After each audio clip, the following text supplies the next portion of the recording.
Pernah gak sih lu ngerasa kalau hidup lu tuh kayak lagi jalan di tempat? Lu bangun tidur, buka HP, scroll medsos sampai jempol lu pegel, terus lu ngerasa kosong. Lu ngerasa ada sesuatu yang salah, tapi lu nggak tahu itu apa. Lu ngerasa kayak ada lubang di dada lu yang nggak bisa ditutup pakai postingan foto estetik atau pencapaian receh lu. Kalau lu pernah ngerasa gitu, selamat. Lu baru aja ngerasain 1/100 dari apa yang dirasain Sasuke Uchiha hampir di sepanjang hidupnya. Gini ya bro, biasanya kalau orang bahas Sasuke, pasti bahasnya soal seberapa kuat Sharingannya atau kenapa dia bisa dapat Rinnegan.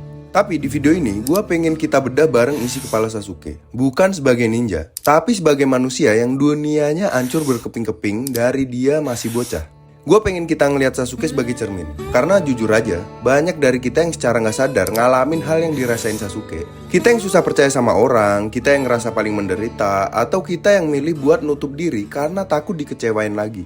Video ini bakal panjang banget, jadi mending lu cari posisi rebahan yang enak, ambil kopi atau cemilan lu. Karena kita bakal masuk ke dalam labirin pikiran Sasuke yang gelapnya gak karuan. Di obrolan panjang ini, gue gak mau kita cuma bahas plot. Kita bakal bedah kenapa. Kenapa trauma bisa bikin manusia hilang arah? Kenapa dendam itu lebih candu daripada narkoba? Dan kenapa Sasuke adalah representasi paling jujur dari sisi gelap kita semua? Selamat datang di Realita.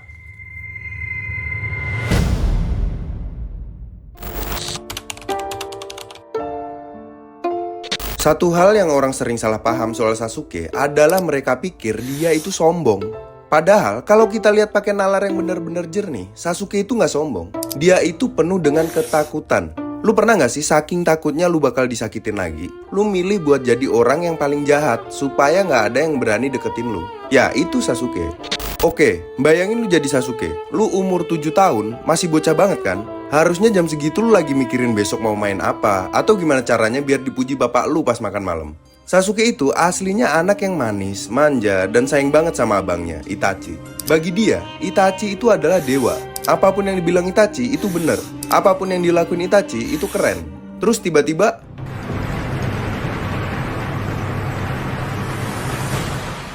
dalam satu malam, pas dia pulang ke rumah, dia nemuin seisi kampungnya udah jadi mayat. Dan yang paling gila, yang berdiri di depan mayat emak bapaknya itu adalah Itachi, orang yang paling dia percaya di dunia ini. Lu bayangin deh mental lu kayak gimana kalau ada di posisi itu.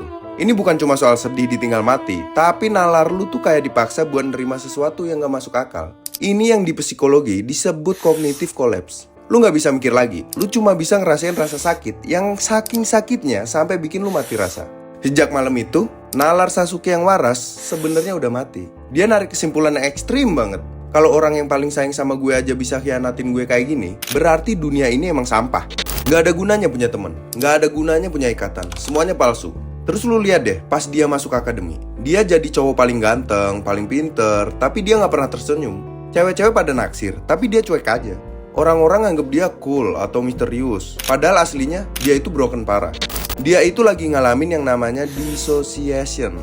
Badannya ada di kelas, tapi pikirannya masih kejebak di malam pembantaian itu. Sasuke itu pinter, itu masalahnya. Karena dia pinter, dia nggak bisa bego dikit buat lupain masalahnya dia. Dia kepikiran terus. Setiap dia lihat orang lain bahagia sama keluarganya, dia ngerasa kayak diejek sama takdir. Dia ngerasa dunia ini nggak adil. Dan cara dia buat bertahan hidup adalah dengan ngebangun tembok yang tebel banget. Dia nggak mau ada orang yang masuk ke hidupnya lagi. Ini mirip banget sama kita sekarang. Kadang kita punya trauma kecil, entah diputusin pacar pas lagi sayang-sayangnya, atau dihianati temen deket. Terus kita bilang, semua cowok sama aja, atau semua cewek sama aja, atau gue gak butuh teman lagi, gue bisa sendiri. Kita ngerasa keren pas ngomong gitu, padahal aslinya kita cuma takut. Kita cuma penakut yang berlindung di balik topeng kesendirian, persis kayak Sasuke. Sasuke milih buat kesepian bukan karena dia suka, tapi karena dia gak punya pilihan lain buat jaga kewarasannya. Dia ngerasa kalau dia sendirian, gak bakal ada lagi yang bisa nyakitin dia. Tapi dia lupa satu hal.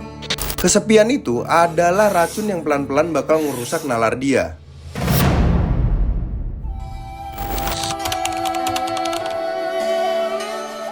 Oke, sekarang kita masuk ke fase yang gue sebut fase si paling edgy. Lu tahu kan, momen pas Sasuke mutusin buat cabut dari Konoha.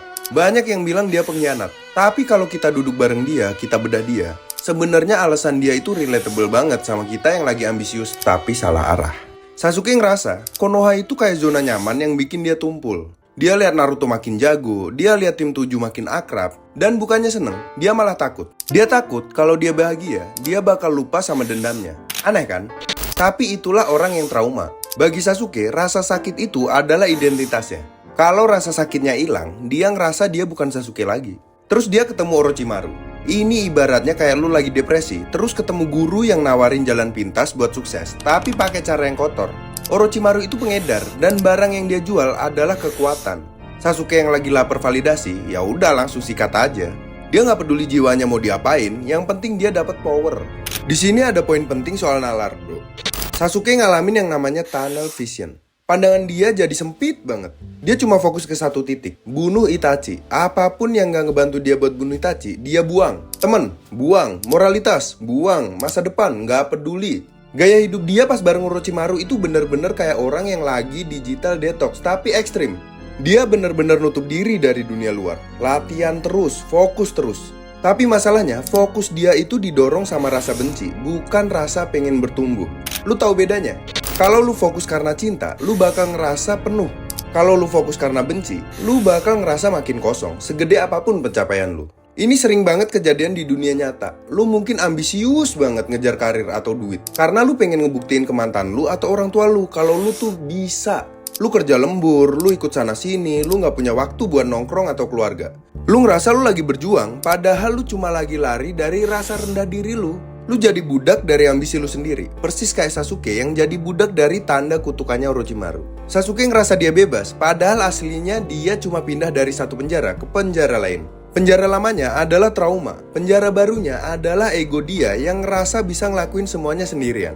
Dia jadi arogan parah, dia nganggap semua orang itu lemah dan sampah. Nalar dia udah kegeser sama superioritas palsu.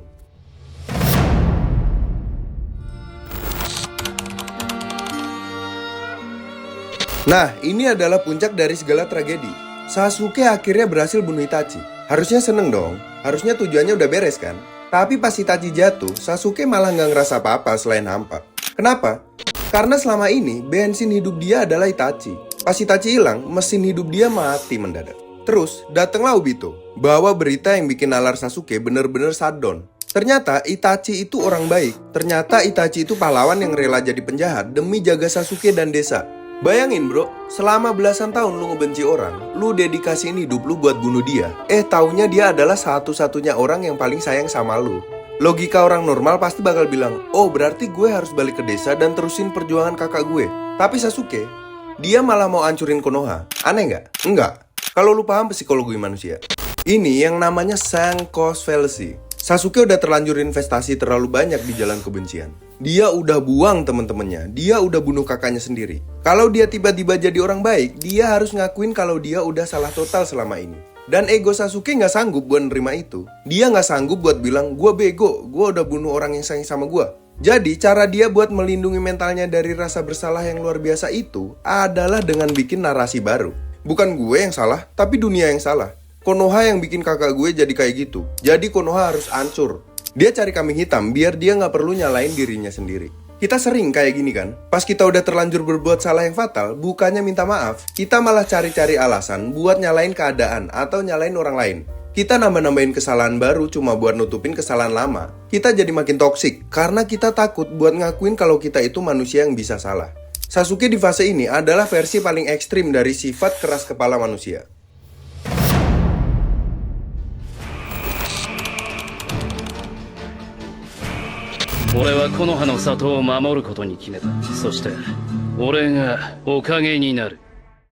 Sasuke sempat mau jadi Hokage, tapi versi dia sendiri.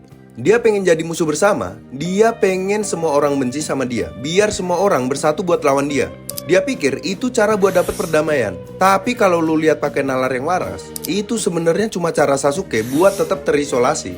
Dia masih takut buat punya ikatan. Dia masih takut buat dicintai. Jadi dia milih buat dibenci sekalian. Dia pengen jadi martir yang sombong. Dia ngerasa nalar dia paling tinggi. Dia ngerasa dia bisa mikul semua dosa dunia sendirian. Padahal itu cuma bentuk lain dari kesombongan yang luar biasa. Sampai akhirnya dia berantem lagi sama Naruto. Bukan buat rebutan siapa yang lebih kuat, tapi buat rebutan siapa yang paling benar nalar hidupnya. Dan di sini Sasuke kalah bukan karena jurusnya kurang sakti, tapi karena dia capek. Dia capek pura-pura kuat. Dia capek hidup di dalam kegelapan yang dia ciptain sendiri. Momen dia nangis bareng Naruto itu adalah momen paling berkesan di sepanjang hidup dia. Itu adalah momen nalar warasnya balik lagi. Dia akhirnya berani buat ngelepas egonya. Berani buat bilang kalau dia kesepian. Dan dia berani buat minta maaf. Itu butuh keberanian yang jauh lebih gede daripada jurus Chidori manapun atau Sharingan manapun.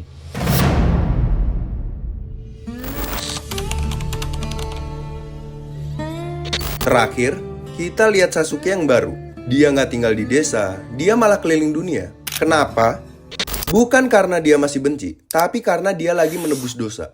Dia lagi belajar buat jadi manusia lagi. Dia pengen lihat dunia dengan mata yang nggak lagi merah karena Sharingan, tapi mata yang jernih karena nalar yang udah waras. Dia jadi Shadow Kage. Dia jagain desa dari luar. Dia nemuin oase dalam diri dia sendiri. Dia nggak butuh lagi tepuk tangan orang. Dia nggak butuh lagi pengakuan kalau dia kuat. Dia cuma pengen bermanfaat lewat caranya sendiri. Dari Sasuke kita belajar, luka itu emang pedih, trauma itu emang nyata. Tapi kita punya pilihan, mau jadi budak dari luka itu selamanya, atau mau belajar buat nerima luka itu sebagai bagian dari diri kita dan terus jalan ke depan.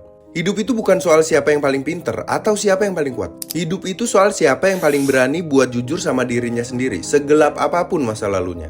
Gua rasa segini dulu aja obrolan kita saat ini. Makasih buat lu yang udah betah dengerin ocehan panjang ini sampai akhir. Semoga nalar lu tetap waras di tengah dunia yang makin gila ini. Selamat datang di Realita.